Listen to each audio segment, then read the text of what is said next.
네, 시장에 대한 이야기 또 해보도록 하죠. 대신증권의 박중섭 연구원입니다. 안녕하세요. 네, 안녕하십니까. 네, 이번 주에는 큰 모멘텀이 없는 가운데 지수가 주초에는 다소 쉬어가고 있는 양상인데요.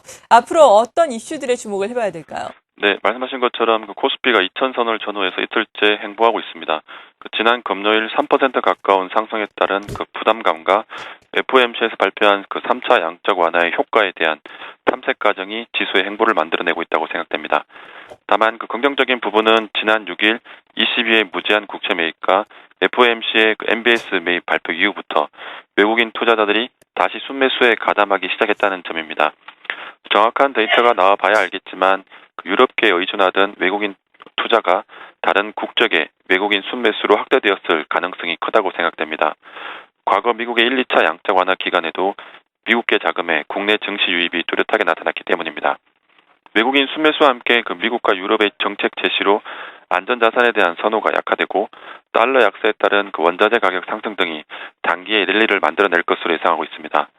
9월 혹은 10월 초 중반에 형성될 코스피의 고점이 2050 정도는 가능할 것으로 예상하며 그 이상의 오버슈팅도 염두에 둘 필요가 있다고 생각됩니다. 다만 이번 조치들이 추세 상승을 이끌기에는 다소 부족한 면이 있다고 생각됩니다. 과거 정책 랠리가 있었던 국면과 비교해 수요가 약하기 때문입니다.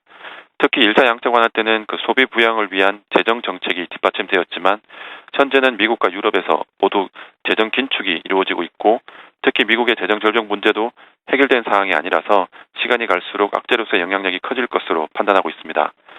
소비 부양을 위한 재정 정책에 동반되지 않는 통화 정책은 단기간에 상승 추세로 이어지기는 힘들다고 판단됩니다. 네, 미국의 재정 절벽 이슈 등이 있기 때문에 장기적으로 추세 상승이 계속해서 이루어지기는 힘들겠지만 그래도 2050선을 넘어서는 좀 레벨업은 가능하겠다. 그러니까 지수의 상단과 하단이 올라갈 수는 있겠다라고 말씀을 해주셨는데 이 정도로 우리가 염두를 해둔다면 어떤 업종군에 관심을 가져야 될까요? 일단 단기적으로 업종 선택의 경우는 경기 민감주인 소재, 산업재, 전기, 전자 및 자동차의 상승이 예상됩니다. 우선 단기적으로 달러 약세가 만들어낼 상품 가격 강세에 베팅할 필요가 있다고 생각됩니다. 다만 중국 수요에 대한 기대가 약하다는 점에서 화학보다는 정유, 그리고 철강보다는 비철금속이 상대적으로 강할 것으로 판단되고 다만 수혜의 지속 기간은 길지 않을 것으로 예상됩니다. 오히려 산업재나 전기, 전자, 자동차 업종으로 보유 업종을 설림해가는 과정이 필요해 보입니다. 한편 최근 지정학적 이슈와 관련해서 중일 간의 자위다오 사태에서도 투자 아이디어를 얻을 수 있을 것으로 보입니다. 자위다오 사태에 따른 중일 갈등으로 제조업체 가운데서는 중국 내 경합관계가 높은 전기전자 업종과 자동차 업종에서 상대적인 수혜가 있을 것으로 보입니다. 또 서비스 업종에서는 국경절 일본 관광 수요가 한국으로 유입될 가능성이 있어서 항공업체나 여행업체에 대한 투자 심리가 개선될 여지가 있다고 생각됩니다.